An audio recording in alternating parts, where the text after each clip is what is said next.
नमस्कार, प्रणाम। बिहार में अगले साल विधानसभा चुनाव होने वाले हैं। चुनाव से पहले लगभग तेजस्वी प्रसाद यादव ने आधी आबादी यानी महिलाओं के लिए एक बड़ा ऐलान कर दिया है। तेजस्वी प्रसाद यादव ने माई बहन मान योजना के तहत महिलाओं को प्रति महीने 2500 रुपये देने का वादा किया है। तेजस्वी प्रसाद यादव के इस ऐलान के बाद से इस पे सियासी घमासान भी मचा हुआ है। हालांकि इस सियासी घमासान से अलग तेजस्वी प्रसाद यादव के इस ऐलान के कई मायने भी निकाले जा रहे हैं। साल 2005 में महिला सशक्तिकरण की बात करके नीतीश कुमार सत्ता में आए थे।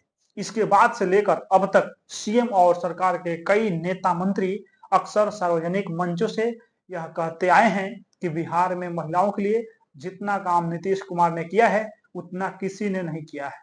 दरअसल बिहार के चुनाव में आधी आबादी काफी अहमियत रखती है। पिछले कुछ चुनाव के बाद सामने आए आंकड़े इस बात के गवाह हैं कि हाल ही में राज्य निर्वाचन विभाग ने अपने स्तर से एक विश्लेषण कराया था। इसमें यह तथ्य सामने आया था कि बिहार में पुरुष वोटरों की संख्या महिला वोटरों की तुलना में ज्यादा है, लेकिन महिलाएं वोट डालने में पुरुषों से आगे है। माई बहन मान योजना का ऐलान कर तेजस्वी प्रसाद यादव की रणनीति कहीं ना कहीं महिला वोटरों को साधने की जरूर है। माना जा रहा है कि उनकी यह रणनीति साल 2025 के चुनाव के लिए एक बड़ा दांव साबित होने वाला है। हालांकि यह प्रयोग बिहार से बाहर कुछ राज्यों में पहले किया जा चुका है, जिसका लाभ राजनीतिक पार्टियों को मिल चुका है। मध्य प्रदेश में शिवराज सिंह चौहान ने लाडली बहन योजना की शुरुआत की थी। इसका फायदा शिवराज सिंह चौहान को चुनाव में मिला हुआ था। इसके अलावा महाराष्ट्र में लाडकी बहन योजना का फायदा वहां की सरकारों को मिला है। हाल ही में झारखंड की हेमंत सोरेन सरकार ने मैया समान योजना की शुरुआत की थी। इस योजना का लाभ हेमंत सोरेन सरकार को मिला और सत्ता में उसकी वापसी हुई। झारखंड में इस योजना की काफी चर्चा भी हुई थी।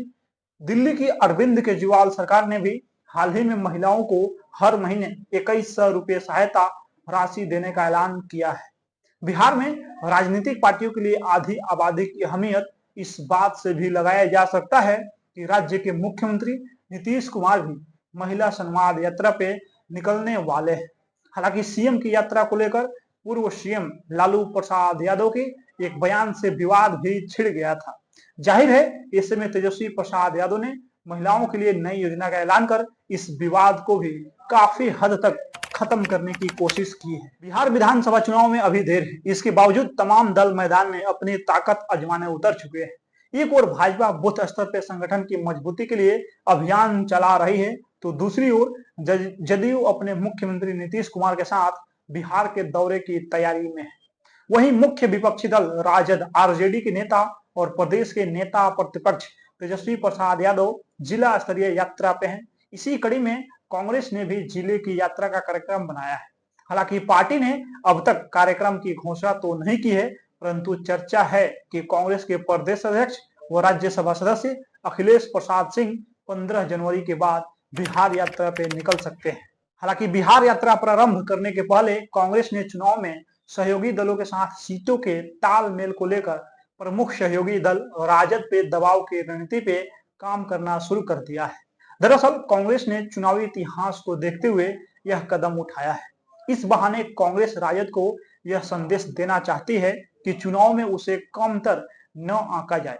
राजनीति के पुराने पन्ने इस बात की तहकीक करते हैं कि चुनाव के वक्त सीटों के तालमेल में राष्ट्रीय जनता दल ने कांग्रेस को कम करके आंका। यह अलग बात है कि सीटें मिलने के बाद भी कांग्रेस प्रदेश में बेहतर प्रदर्शन नहीं कर सकी। 2015 के विधानसभा चुनाव में कांग्रेस को 40 सीटें मिली, जिसमें से कांग्रेस 27 सीट पे जीत दर्ज की थी।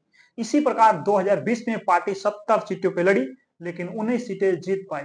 इसके बावजूद कांग्रेस का मानना है कि भाजपा का सीधा मुकाबला कांग्रेस ही कर सकती है, चाहे प्रदेश हो या देश का चुनाव।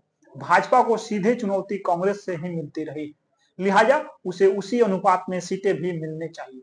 अभी रविवार को पार्टी के एक कार्यक्रम में प्रदेश अध्यक्ष डॉक्टर अखिलेश प्रसाद सिंह ने बयान दिया कि कांग्रेस 2020 में जितनी सीटों पे चुनाव लड़ी थी उससे कम सीटों पे 2025 में चुनाव नहीं लड़ेगी। जाहिर है कांग्रेस की इस मांग से अन्य सहयोगी जैसे वामपंथी दल और विकासशील इंसान पार्टी के साथ ही राजद जैसे प्रमुख सहयोगियों की परेशानी बढ़ी है।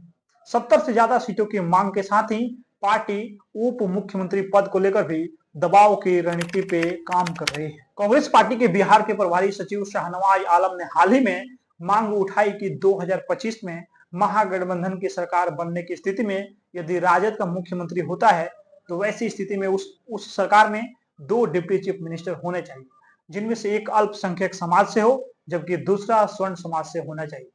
दरअसल कांग्रेस भी जानती है कि यदि उसने अभी से सहयोगी दलों पर दबाव बनाना शुरू नहीं करेगी तो वैसी स्थिति में उसे चुनाव के वक्त परेशानी उठानी पड़ सकती है। पार्टी जानती है कि सीटों के तालमेल में सबसे ज्यादा राजद प्रमुख लालू प्रसाद यादव की चलती रही। वहीं हाल के दिनों में लालू प्रसाद यादव ने जिस प्रकार इंडिया गठबंधन की कमान ममता बनर्जी को सौंपने को कहा, उसके बाद यह बात कांग्रेस को परेशान कर दिया है। लालू प्रसाद यादव की इस मांग का कांग्रेस ने जम के विरोध भी किया, लेकिन बात यही नहीं समाप्त हुई।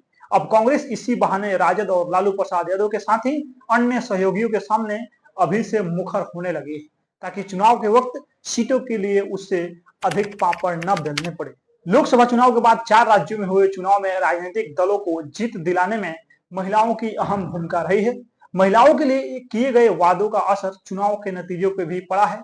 ऐसे में बिहार विधानसभा चुनाव से पहले तेजस्वी प्रसाद यादव ने भी माई बहन मान योजना शुरू करने का ऐलान कर दिया है और अब उम्मीद जताई जा रही है कि जल्द ही सीएम नीतीश कुमार भी कोई बड़ी घोषणा कर सकते हैं।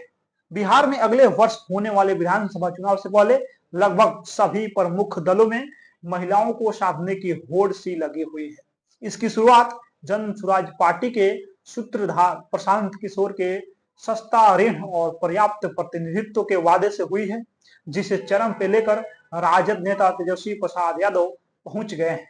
तेजस्वी प्रसाद यादव हर आय वर्ग की महिलाओं को मासिक 2500 रुपये देने के लिए माई बहन मान योजना लाने का वादा किया है। मतदाता के रूप में महिलाएं अब तक नीतीश कुमार के लिए प्रतिबद्ध रही हैं। नीतीश कुमार की अगली यात्रा महिला संवाद यात्रा का उद्देश्य भी आधी आबादी का मन टटोलने का उपक्रम ही है। इस पृष्ठभूमि में जदयू की ओर से महिलाओं के उत्थान व कल्याण की योजनाओं का बारंबार उल्लेख हो रहा है। इन वादों और दावों के कारण बीते दिनों कई राज्यों छत्तीसगढ़, मध्य प्रदेश, महाराष्ट्र, झारखंड का चुनाव परिणाम है, जहां बाजी महिलाओं के हित में अधिकाधिक लुभावनी घोषणाएं करने वाले दलों के हाथ लगी। राष्ट्रीय स्तर पे कांग्रेस के लुभाने वादों ने लोकसभा चुनाव में महागठबंधन को बिहार में 9 सीटें तो दिला दी, लेकिन उपचुनाव में विधानसभा के 4 सीटों पे तेजस्वी प्रसाद यादव को करारी हार मिली। इसीलिए उन्होंने मां बहन मान योजना को लाने का वादा किया है। नीतीश कुमार कैसे बने महिलाओं के बीच लोकप्रिय नेता? देखिए, साइकिल, पोशाक, छात्रवृत्ति, मेधा सम्मान के साथ पंचायत चुनाव व सरकारी नौकरी में आरक्षण की व्यवस्था ने नीतीश कुमार को महिलाओं के बीच लोकप्रिय बनाया। शराबबंदी से यह लोकप्रियता कुछ और बढ़ी। नीतीश के बूते जदयू और राष्ट्रीय जनतांत्रिक गठबंधन महिलाओं के आधिकारिक मतों का अधिकार बन गया। छत्तीसगढ़, मध्य प्रदेश, महाराष्ट्र और झारखंड में हुए विधानसभा चुनाव में जिस तरह से इन योजनाओं ने चुनावी जीत हार का निर्णय किया, उसे देखते हुए इसकी संभावना है कि अब सीएम नीतीश कुमार भी महिलाओं के लिए कोई बड़ा ऐलान कर सकते हैं। महिलाओं को कारोबार के लिए 4% वार्षिक दर से ऋण और 40 टिकट देने का वादा प्रशांत किशोर कर चुके हैं। बिहार में लगभग 7.5 करोड़ मतदाताओं में महिलाओं की संख्या 3.5 करोड़ के आसपास पहुंच चुकी है। ये पिछले 3 चुनावों से वे निर्णायक भूमिका में हैं। 2015 में जब नीतीश कुमार ने शराबबंदी का वादा किया तो महिलाओं ने वोट से उनकी झोली भर दी। 2015 में नीतीश कुमार की अगुवाई वाले महागठबंधन को 243 में से 178 सीटें मिल गई थी और फिर वह सरकार बना लिए थे। बाकी इस वीडियो में आप लोग अपना प्रतिक्रिया दे दीजिए। मिलते हैं अगला वीडियो में। बहुत बहुत धन्यवाद।